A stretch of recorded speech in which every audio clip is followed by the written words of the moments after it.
эл аралык күчтөр бул соттук процесске келише албайт.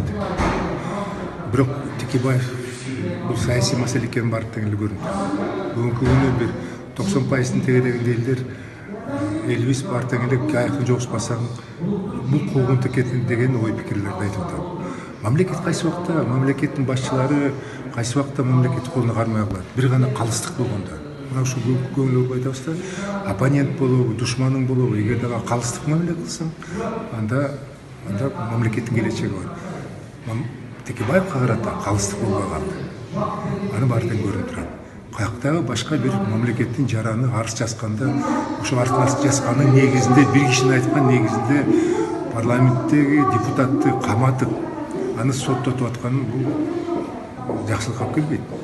Ошондуктан менин оюмча эл аралык күч ушуга көңүл бургула деп кайрылышы мүмкүн. Карап көргүлө, надзорный порядке бул жогорку соттон да карап көргүлө жаңы обстоятельствону деп алар рекомендация бериши мүмкүн. Бирок бул кайрылганы, чет өлкөлүк күчтөр ушул маселени караганы бул Кыргызстандын жакшы аброй алып келген жок да, алып келбейт. Мына түрмөдө жатат. Мындайча айтканда режим онлайн негизинде видеокамераны коюп коюптур.